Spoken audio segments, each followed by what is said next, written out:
So I'm just going to give a short introduction. My name is Fiona Compton. I'm from St. Lucia. I am a Caribbean historian and cultural ambassador. I run a platform called Know Your Caribbean that has been in existence since 2017. It started as a social media page because I felt very disconnected from my Caribbean neighbors. I felt I knew more and just what the conversation that was being had on the panel, especially what Chief Sanford said about, our young people knowing more about the USA. And I felt like even myself, even though I grew up I had Caribbean education, I knew more about the USA than I did about Nevis or Anguilla or Montserrat or, even less about, say, the French, Dutch, Spanish speaking Caribbean. And so it was birthed out of frustration. I felt like I needed to know more about my region and my neighbors. And so that's why I started the platform called Know Your Caribbean, because Caribbean is ours to know. And it's grown quite a lot. And I'm very proud to say it's the number one platform for Caribbean history and culture in the world online. And now that we are expanding outside of social media, and we've been doing events and presentations globally where I speak expansively on Caribbean history and culture. And how the community is built, because I call it a community, it's not just me. It's a community of people on this platform where conversations are being had. So, for example, in Curacao, they have taboo, a dance that's called taboo, but there's also a dance in Jamaica called taboo. And so have these direct cultural connections, or people who would say, oh, this Junkanoo costume in Jamaica looks just like something that we do in St. Lucia. Or looking at our culture connections with Haiti. And all of these things are happening all at the same time. And to me, it's a reflection of how beautiful our culture is, how powerful our culture is, and understanding the power of our connections.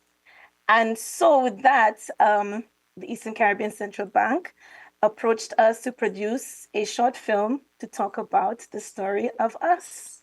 So without further ado, I would like to present to you the story of us. It is a combination. I'd like to thank a lot of people. It was edited and directed by myself, but we use a lot of archival footage. Um, we had support from various tourism authorities. We also got some independent videographers from different islands, and I also film myself. So it's a combination of all. And I hope that you guys enjoy, and I hope that it will encourage a lot more exciting discourse today. So without further ado.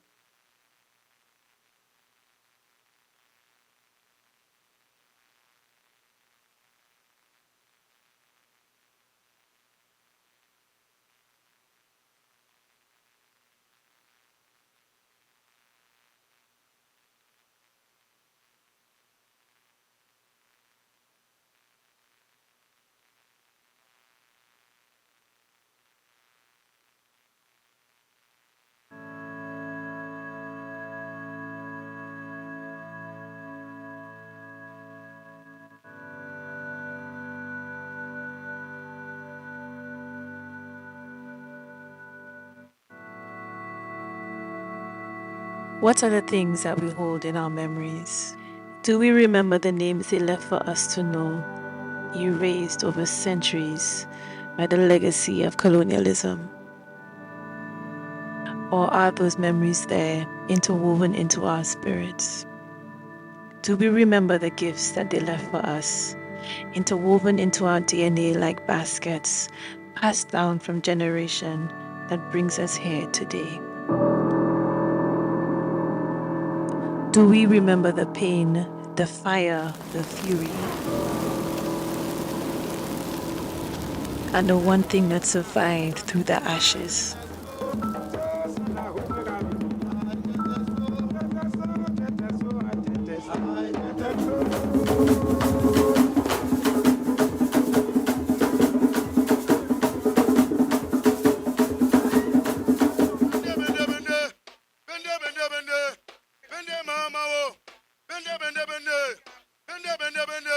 The cry of the descendants of African slaves and the drum sounds of African peoples you find that that is ever present in the lives of Caribbean people. When I grew up, I found culture going on and I wanted to learn more about it. So I saw how the people went on dancing it and I followed their steps and now I can dance it.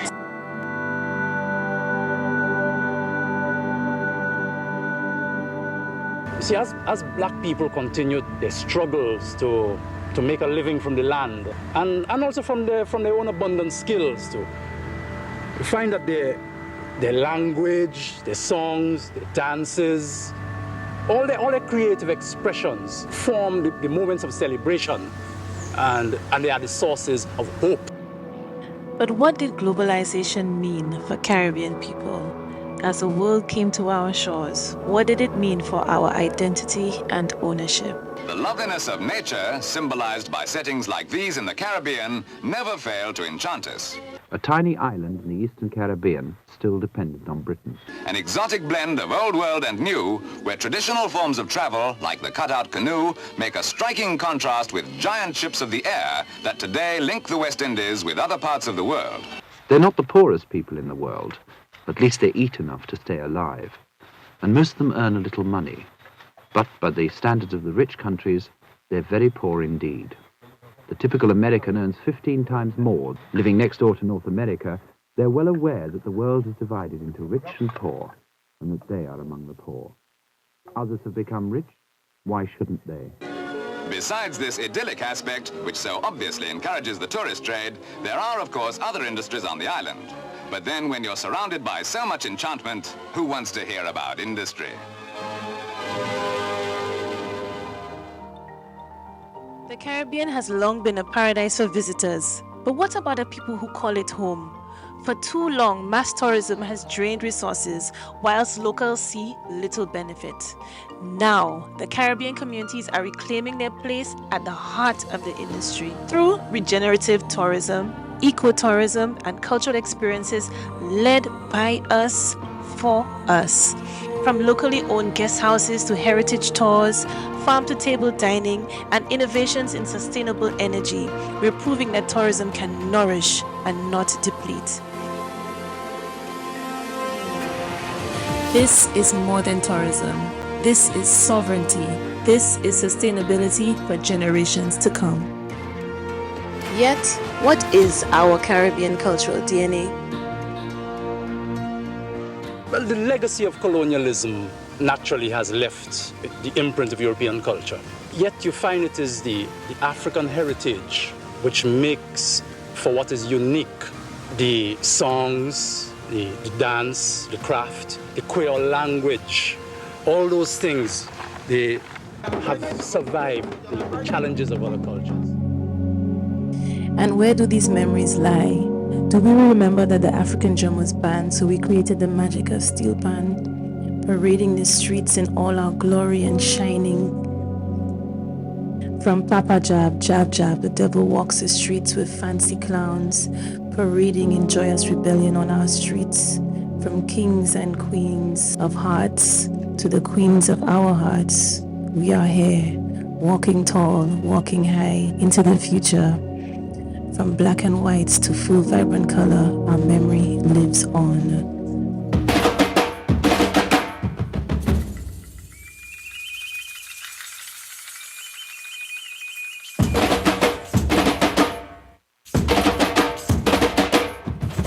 Visitors are drawn to the Caribbean for its vibrant culture and rich heritage, unique traditions, history, and natural beauty that offer an authentic, immersive experience unlike anywhere else in this world. Nowadays, people don't just want to see or hear, they want to feel.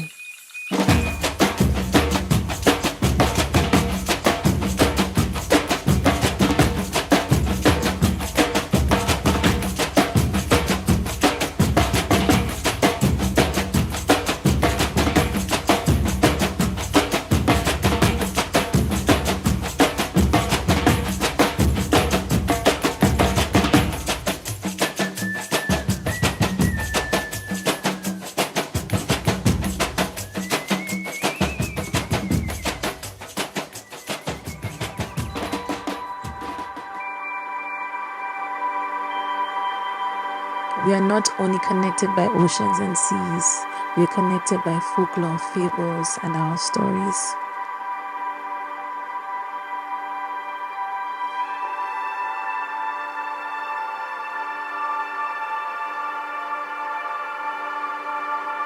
Yet, as a region, what is our relationship with the land? Oh, their lives have been altered tremendously. We said before that it has, transformed them from estate workers into business proprietors. There is a greater turnaround of monies coming through their hands. They have better homes. They now lead a better way of life and a higher standard of living. As long as the industry lasts, it will continue to assist in this particular way. We were in agriculture. Agriculture has brought us up to a certain point, and consequently we have to look to some other field. And the field that we believe that we can most easily get into is the tourist field. We are very admirably placed. But tourism brings problems with it, and not only the danger of becoming a nation of waiters. It's not enough to attract rich people. The money they spend must stay there. In at least one Caribbean island, 80 cents out of every tourist dollar leaves the country immediately to pay for the imported food that the tourists eat. Tourism seems the island's best hope. Tourism is something, a plus, is not instead of something. Yet, how have global views tainted our self-perception of us as innovators? It is in Grenada that much of America's rich chocolate originates in the form of cocoa beans, and the harvesting and husking of the pods keep a large portion of the native population busy. And this is how the beans are polished. All the while, a rhythmic chant is sung and dancing feet keep moving in syncopated time, with no suggestion that this is really work. Yet, our relationship with the soil could never be severed, as generations passed on, passing on knowledge and bringing forth new innovation with our relationship with our land. Local farmers are continuing to take the lead in diversifying the island's agricultural base, consequently lessening dependence on bananas as their only source of income. He's had no regrets investing large sums of his money into this project. He's progressed so far without any outside financial help.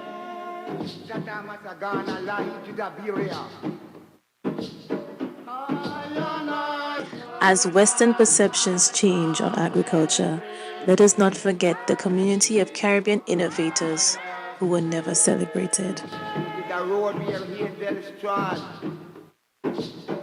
Unless incentive is provided to stay, these people leave, and these are the people who are sorely needed.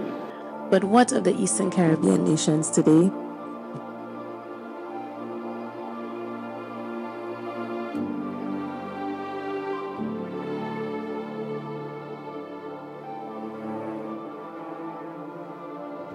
What about our relationship with nature and the many gifts that it gives us? What about our relationship with each other?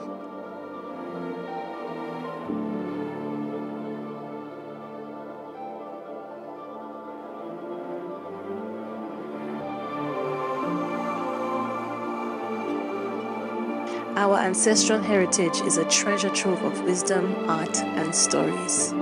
By embracing these gifts, we can create sustainable tourism, preserving our culture whilst monetizing its beauty, ensuring prosperity for the future generations through mindful, respective engagement.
So, where do our memories lie?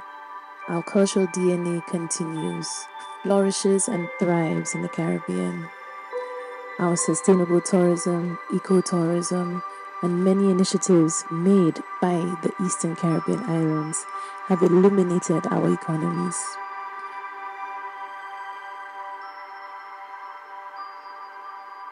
What do we do with the gifts that were left behind for us by our ancestors? How do we honor their memories? How do we sustain our future?